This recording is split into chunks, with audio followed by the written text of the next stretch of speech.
No shouting. No chows. Just quiet certainty. She sat across from me. I feel like you're shutting me out. I stopped pretending. I said, you're throwing everything away. I shook my head. No, I'm letting go of something that already let go of me. Tears came then. Real ones.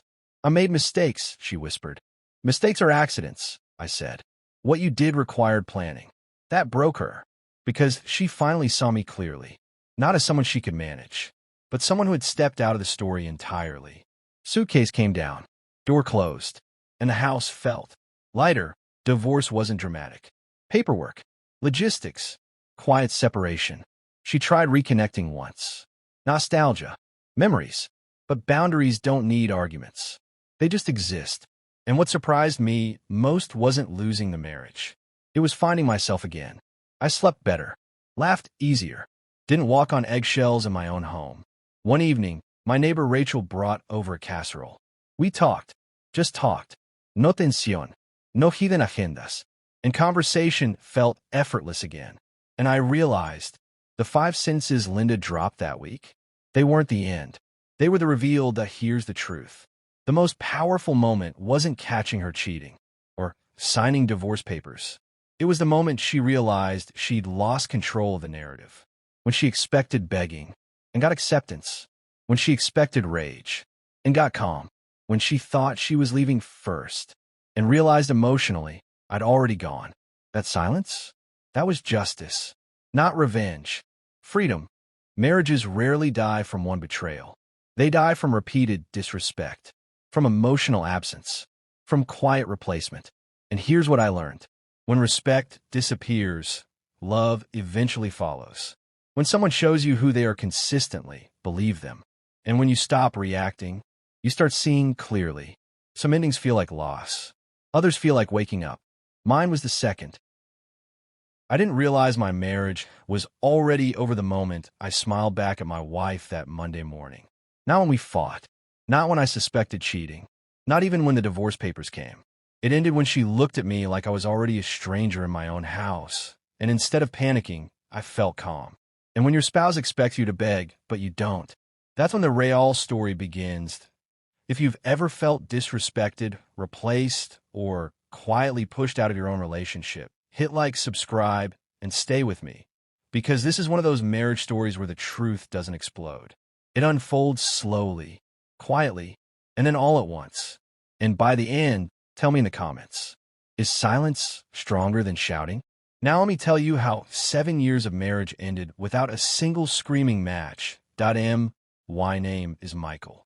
I was married to Linda for 7 years. On paper, we were solid. Good jobs. Mortgage paid on time. Weekend barbecues. Vacations twice a year. Friends called us the stable couple. The ones who had life figured out. We weren't dramatic. We weren't toxic. We were just predictable. And I thought predictable meant safe. What I didn't realize was that marriages don't usually collapse in explosions. They erode. Slowly. Quietly. Until one day, you realize the person next to you left months ago. Their body just hadn't caught up yet. It started with a sentence. Monday morning. Coffee brewing. News playing softly. Same routine we'd followed for years. Linda walked in already dressed for work, phone in hand, scrolling. Then she said casually, you ever think maybe we just settled? No anger, no fight, just dropped into the air like weather commentary. I remember the coffee overflowing because I forgot to pull the pot away. What do you mean? I asked. She shrugged. Nothing. Forget it. But you don't forget a sentence like that. Not when your entire adult life is built around choosing each other. At work that day, her words followed me through meetings, emails, spreadsheets. Settled. Was I the settlement prize? Or was she? And for the first time in years, something in me woke up. Not fear. Awareness. Tuesday night. Pai.go. TV on low volume. Comfortable silence. Or what we thought was comfortable. She looked at me across the table. I wonder what my life would look like if I'd made different choices. Career? City? Relationships? I asked what choices. She smiled thinly. All of them. And something cold settled in my chest. Not anger. Clarity. It's never too late to make different choices, I said calmly. Her smile faltered. Just for a second. like she expected resistance, not permission. Wednesday, I suggested visiting my parents over the weekend. She sighed, long and irritated. I can't keep pretending to enjoy things I don't care about. Pretending. That word echoed. How long have you been pretending? I asked. She immediately backtracked. That's not what I meant. But now I was paying attention. Each sentence felt placed, measured, testing, like she was slowly preparing the ground for something. Thursday night, we brushed our teeth side by side. She stared at our reflection. Sometimes I look at couples who are actually happy and wonder what that feels like. Not us. Them. I rinsed my mouth. Yeah, I said. Me too. She froze. She expected denial. Defense. Not agreement. And something shifted in her eyes. Uncertainty. Friday morning. Coffee again. Same kitchen. Different atmosphere.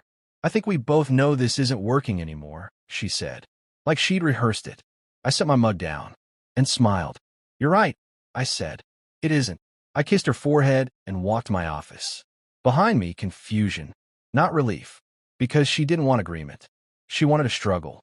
She wanted me to fight, so she wouldn't have to feel like the one ending things. That morning, something inside me clicked into place. I stopped being her husband and became an observer. I didn't confront her, didn't accuse, didn't withdraw. I stayed exactly the same. But internally, I stepped back, and patterns appeared instantly. Her phone never left her hand anymore. Screen always face down. Messages answered immediately. Calls taken in other rooms. One night during dinner, her phone buzzed. She grabbed it too fast. Work, she said, at 8:30 p.m. Her company shut down at 6. But I just nodded and kept eating. The more calm I became, the more nervous she grew, because emotional reactions were her steering wheel. And suddenly, the wheel was gone. Wednesday morning, her phone rang while she showered. Unknown number. When she saw the missed call, color drained from her face. Spam, she said too quickly, and locked herself in the bathroom to call back. Afterward, she came out overly cheerful. The kind of cheerfulness people wear like a costume. I asked about her day. She hesitated, then invented a presentation she'd never mentioned before. And the relief on her face when I pretended to believe her, that told me everything. I made quiet calls.